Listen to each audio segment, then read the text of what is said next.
नमस्कार साथियों, आज का ये वीडियो हर उस नौकरी पेशा पर्सन के लिए बहुत जरूरी है जिसका पीएफ अकाउंट है। क्योंकि आने वाले समय में ईपीएफओ यानी कि एम्प्लॉइज प्रोविडेंट फंड ऑर्गेनाइजेशन एक बड़ा बदलाव करने जा रहा है। खबरों के मुताबिक बहुत जल्दी ऐसा सिस्टम आ सकता है जिससे आप अपने पीएफ का पैसा सीधे यूपीआई के जरिए निकाल सकेंगे। यानी जिस तरह आप गूगल पे, फोन पे, भीम पे या किसी भी यूपीआई ऐप से पैसे ट्रांसफर करते हैं, ठीक उसी तरह आपका पीएफ अमाउंट भी सीधे आपके बैंक अकाउंट में यूपीआई के जरिए आ सकता है। बताया जा रहा है कि ईपीएफओ एक नया मोबाइल ऐप लाने की तैयारी में है जो मौजूदा उमंग ऐप से अलग होगा। अभी इसका ट्रायल चल रहा है और तकनीकी खामियों को दूर किया जा रहा है। उम्मीद की जा रही है कि ये नया ऐप मार्च या अप्रैल 2026 के आसपास लॉन्च किया जा सकता है। हालांकि ऑफिशियल लॉन्च की तारीख का अभी इंतजार रहेगा, लेकिन जिस तरह से तैयारी चल रही है उससे साफ है कि ईपीएफओ अपनी सेवाओं को और ज्यादा डिजिटल और तेज बनाना चाहता है। अब जरा समझते हैं कि नया सिस्टम कैसे काम करेगा। साथियों, इस नए ऐप को आपके बैंक अकाउंट से लिंक किया जाएगा, साथ ही भीम और अन्य यूपीआई ऐप से भी इससे जोड़ा जाएगा। मतलब अगर आपका बैंक अकाउंट और ईपीएफओ द्वारा जारी यूएएन यानी कि यूनिवर्सल अकाउंट नंबर सही तरीके से लिंक है, केवाईसी अपडेटेड है, तो आप ऐप में लॉगिन करके अपना एलिजिबल ईपीएफ बैलेंस देख सकते हैं। इसके बाद जितनी राशि आप नियमों के तहत निकाल सकते हैं उतनी राशि चुनेंगे, फिर यूपीआई पिन डालकर ट्रांजैक्शन को ऑथराइज करेंगे और पैसे सीधे आपके बैंक अकाउंट में ट्रांसफर हो जाएंगे। सोचिए, अभी तक पीएफ निकालने में कई लोगों को कितनी परेशानी होती थी। पहले क्लेम फाइल करना है, फिर प्रोसेसिंग का इंतजार करना है, बैंक वेरिफिकेशन करना होता था और कई तरह की तकनीकी दिक्कत भी आती थी इसमें। लेकिन अगर यूपीआई आधारित सिस्टम आ जाए तो पूरी प्रक्रिया या प्रोसेस काफी हद तक बैंकिंग जैसी हो जाएगी, जो तेज होगी, ट्रैक करने योग्य होगी और ज्यादा सुविधाजनक भी होगी।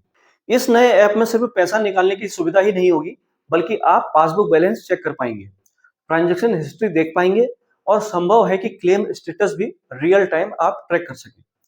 यानी ईपीएफओ अपनी सेवाओं को धीरे धीरे बैंकिंग लेवल पर लाने की कोशिश कर रहा है। अब बात करते हैं इससे आपको क्या फायदा मिलेगा। सबसे बड़ा फायदा होगा स्पीड। जी हाँ साथियों, अगर आपको बीमारी, बच्चों की पढ़ाई, शादी या घर खरीद जैसी जरूरतों के लिए तुरंत पैसे की जरूरत है तो लंबा इंतजार नहीं करना पड़ेगा। अभी क्लेम प्रोसेस होने में कुछ दिन लग जाते हैं, लेकिन यूपीआई सिस्टम आने के बाद ट्रांजैक्शन लगभग तुरंत हो सकेगा, बशर्ते आपका अकाउंट और केवाईसी पूरी तरह से अपडेटेड हो। दूसरा फायदा होगा ट्रांसपेरेंसी यानी कि पारदर्शिता। अगर आप खुद ऐप में देख सकेंगे कि कितना बैलेंस उपलब्ध है, कितना निकाला जा सकता है और ट्रांजैक्शन की स्थिति क्या है, इससे एजेंट या बिचौलियों की जरूरत खत्म होगी। अब जरा समझ लेते हैं कि फिलहाल पीएफ निकालने की व्यवस्था क्या है। साथियों, अभी ईपीएफओ में क्लेम करने के लिए आपको यूएएन पोर्टल या उमंग ऐप का इस्तेमाल करना पड़ता है। आप ऑनलाइन क्लेम फाइल करते हैं और फिर प्रोसेसिंग के बाद पैसा आपके खाते में आता है। इस प्रक्रिया में कुछ समय लग जाता है। हालांकि ऑटो सेटलमेंट की सुविधा के तहत कोविड के समय से कई मामलों में 3 दिन के अंदर क्लेम सेट होने लगा था। हर साल करोड़ों क्लेम सेटल होते हैं साथियों, जिनमें ज्यादातर ईपीएफओ विड्रॉल के होते हैं। ऑटो सेटलमेंट की लिमिट पहले 1 लाख रुपए थी, जिसे बढ़ाकर अब 5 लाख रुपए कर दिया गया है। लेकिन एक बड़ी तकनीकी सीमा यह है कि ईपीएफओ खुद बैंक नहीं है, इसके पास बैंकिंग लाइसेंस नहीं है, इसलिए वो सीधे बैंक की तरह तुरंत भुगतान नहीं कर सकता। इसी वजह से प्रोसेसिंग में समय लग जाता है।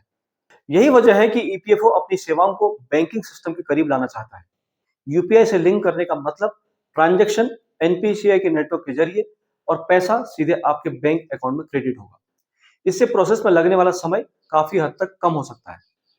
लेकिन यहाँ एक जरूरी बात समझ ले साथियों, चाहे सिस्टम कितना भी डिजिटल हो जाए, नियम और पात्रता शर्तें वही रहेंगी। आप पूरा पीएफ कभी नहीं निकाल सकते जब तक कि आप नौकरी छोड़ न दें या रिटायरमेंट की स्थिति ना हो। आंशिक निकासी के लिए भी आपके तय कारण होने चाहिए, जैसे मेडिकल इमरजेंसी, हाउसिंग लोन, शादी, एजुकेशन आदि। इसलिए अगर नया ऐप आता है तो ये सुविधा तो आसान करेगा, लेकिन नियमों में ढील नहीं रहेगी। अब सवाल उठता है कि आपको क्या तैयारी करनी चाहिए। सबसे पहले अपना यूएएन एक्टिव रखें। Aadhaar, PAN, bank account KYC updated और वेरीफाइड होना चाहिए। बैंक अकाउंट वही होना चाहिए जो ईपीएफओ रिकॉर्ड में दर्ज है। मोबाइल नंबर आधार और बैंक दोनों से लिंक होना चाहिए ताकि ओटीपी और यूपीआई ऑथराइजेशन में दिक्कत ना आए। अगर आपका केवाईसी अपडेट नहीं है तो अभी से उसे ठीक कर लें, क्योंकि डिजिटल सिस्टम में छोटी सी गलती भी ट्रांजैक्शन को रोक सकती है। आने वाले समय में ये बदलाव करोड़ों कर्मचारियों के लिए गेम चेंजर साबित हो सकते हैं। जिस तरह बैंकिंग और पेमेंट सिस्टम में यूपीआई ने क्रांति ला दी है, उसी तरह पीएफ निकालने में भी बड़ा बदलाव देखने को मिल सकता है। हालांकि हमें ऑफिशियल अनाउंसमेंट और फाइल गाइडलाइन का इंतजार करना चाहिए। जब तक ईपीएफओ की तरफ से स्पष्ट सर्कुलर नहीं आता, तब तक इसे संभावित बदलाव के रूप में देखें। लेकिन इतना तय है कि ईपीएफओ तेजी से डिजिटल ट्रांसफॉर्मेशन की दिशा में आगे बढ़ रहा है। तो दोस्तों, अगर आपका भी पीएफ अकाउंट है तो ये अपडेट आपके लिए बेहद इंपॉर्टेंट है। वीडियो को लास्ट तक देखने के बाद कमेंट में जरूर बताएं कि क्या आप चाहते हैं कि पीएफ निकासी या विड्रॉल पूरी तरह से यूपीआई पर आधारित हो जाए। क्या इससे आपको सुविधा होगी? अगर वीडियो यूजफुल लगा हो तो वीडियो को लाइक कीजिए, शेयर कीजिए, ताकि ज्यादा से ज्यादा लोगों तक जानकारी पहुंच सके। हम मिलते हैं एक नए वीडियो में एक नई जानकारी के साथ। तब तक अपना ख्याल रखिए। नमस्कार, जय हिंद।